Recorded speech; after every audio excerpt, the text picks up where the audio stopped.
qui joue. On va le verrer, ça.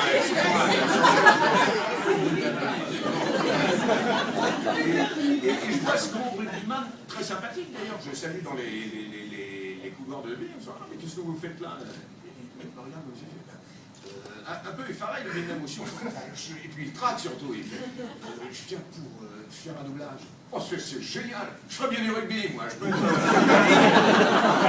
m'a regardé, il a éclaté de rire, pourquoi il a accepté? Parce qu'on lui a proposé un paquet, et puis c'est tout, parce que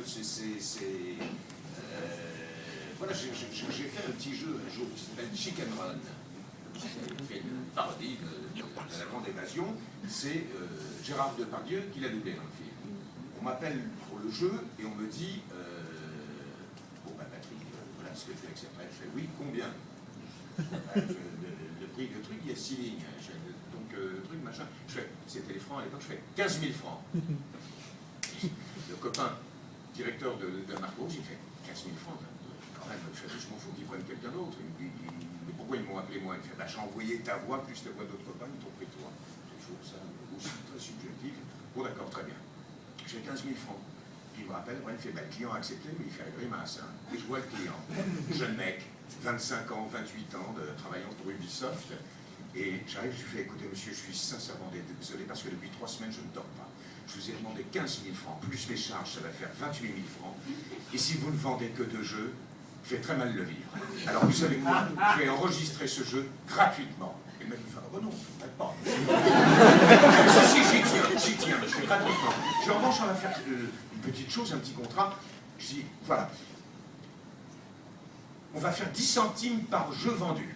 Je dis, comme ça, vous vendez 2 jeux, ça fait 20 centimes. 3 jeux, 30 centimes. C'est pas compliqué, 10 centimes, c'est facile à calculer. Et il me regarde comme ça et atterré, il me fait, mais vous n'y pensez pas. Je fais, mais pourquoi? Il fait, mais parce que, mais ça va représenter des centaines de millions. 15 000 francs, est-ce que je suis toujours très cher? Pas vu comme ça, non. Pourquoi, comment, autrement? Je prenais monsieur Depardieu dans ce cas. C'est pas une question de quantité. Alors bien évidemment, je serai le premier à dire, je trouve ça scandaleux. Gagner 15 000 balles, j'ai passé 10 minutes. C'est vrai que par rapport à un pauvre mec qui est au marteau-piqueur toute la journée, bien sûr, ce qui est scandaleux, mais on est justement dans ce qu'on appelle une économie à la con. À la con. C'est-à-dire, voilà, on donne des valeurs. C'est des gens, c'est comme pour les peintures, là, ce qui vient de se vendre actuellement. On dit maintenant c'est les Chinois, c'est vrai. C'est des trucs à la con. C'est même pas les artistes mères qui touchent, ils sont morts, les artistes. Ce sont des gens qui ont de l'argent. Voilà. Puis je me répète, attends, je passe à ma camarade. Voilà. Présentement, c'est mon ami. Voilà, ça les boucler. Qui faisait une cinglée démoniaque qui me était grandiose. Elle est fantastique. C'est d'abord c'est une amie, je l'aime beaucoup, et vous avez devant vous une grande comédienne.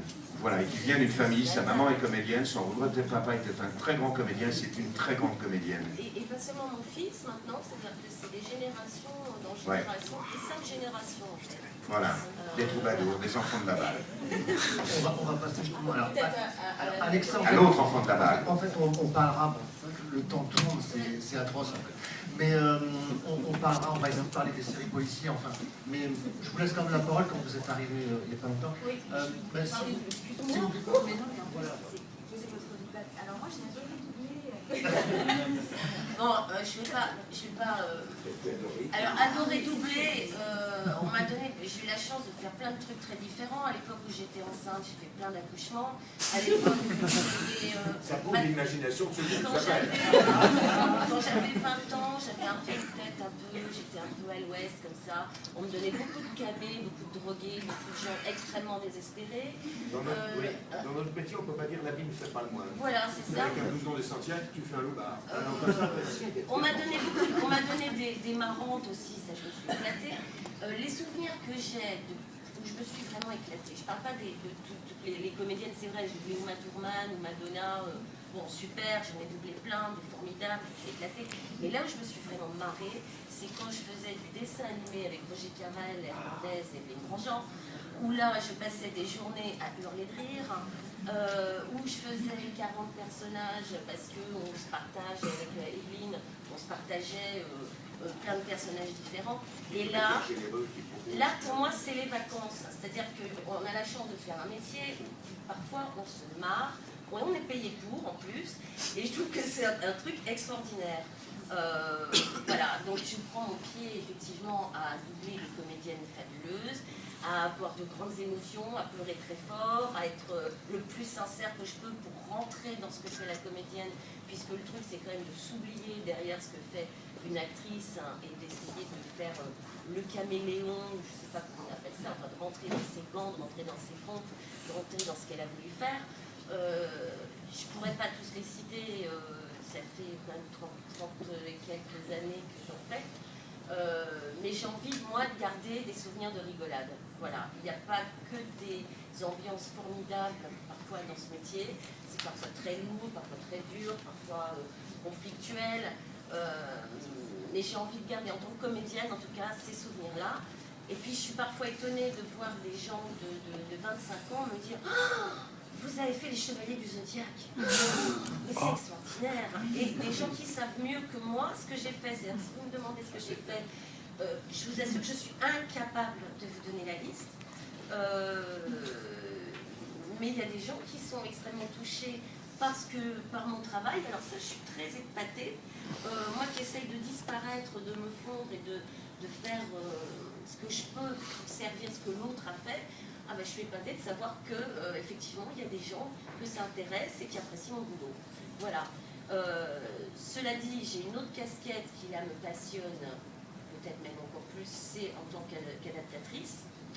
Où là, beaucoup de camarades du fond de la table, voilà, dernièrement, puisque série policière, il y en a une que j'ai adoré faire, c'est Breaking Bad. C'est pas vraiment policier. Bon, quand même, bon, ça rentre dans le. Mais justement, elle est complètement atypique par rapport aux séries habituelles et en plus avec une liberté d'adaptation qu'on n'a pas toujours selon les chaînes, selon les diffuseurs. Là, avec une liberté d'adaptation pour coller à l'anglais, pour essayer de rendre véritablement exactement ce qu'est la série. Et où j'ai pris un plaisir immense à faire ça. Voilà, alors il y en a d'autres, il y a Esprit criminel, mais qui ça rentre plus dans un cadre, c'est bien cadré, bien structuré, la série policière, comme on l'attend, avec peu de surprises finalement. Alors que Breaking Bad est une série extrêmement surprenante. Et mon camarade vous en parlera beaucoup mieux moi parce qu'il sait mieux parler. Moi, je suis nulle pour ce qu'il s'agit de parler des choses. Il faudrait une conférence entière pour parler de la vie. Voilà, lui, il vous en parlera beaucoup mieux. Voilà, bon bah écoutez, je vais passer ça dépend, voilà. Ça marchait bien. Oui, merci.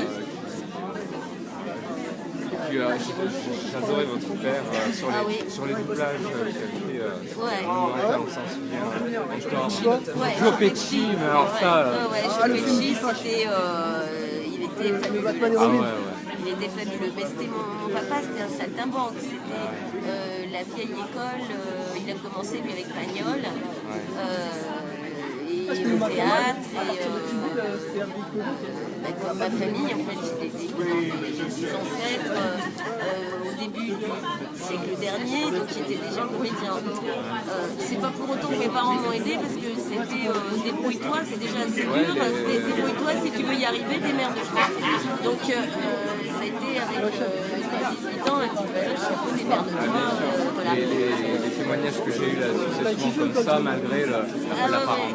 Non, la parenté, là mon fils qui doit être quelque part m'attend, je ne l'aide pas du tout. Enfin, je lui dis, tu vas au conservatoire, tu prends des cours de théâtre, et tu bosses et tu travailles. Et il a pris déjà 2 ans de cours à Rouen, au conservatoire de Rouen. Et c'est pas pour autant que je vais nous mettre sur un plateau tout de suite. Non, c'est des travail.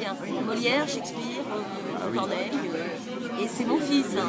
Donc, bien sûr qu'un jeune, je lui dirais, mais mon pote, va dans un cours, va travailler, va apprendre avec des vrais professeurs, comme je le fais avec mon gamin. Mon gamin, je l'envoie, non, tu travailles pas tout de suite, mon pote. Et puis d'ailleurs, il a bien conscience, il le sait assez, pour aller lui travailler Shakespeare avant même d'aller sur un plateau de doublage. Voilà. Est-ce qu'on peut faire une photo ou un autographe? Oui, bien oui, sûr. s'il vous plaît. Ah, mais c'est génial ça. Waouh! Waouh. Wow, alors ça, je n'ose même pas l'abîmer, c'est trop joli. Wow. C'est écrit sur les CD. Ouais, on prend une photo de groupe. Ludivine. On pourrait présenter Dieu à côté, je pense. Vous voulez que j'en parle ensemble? Ouais, volontiers après. C'est peut-être compliqué la place. Non, pas du tout. Pas de problème. Tiens, oh dis donc, belle photo, alors ça je dois dire, super.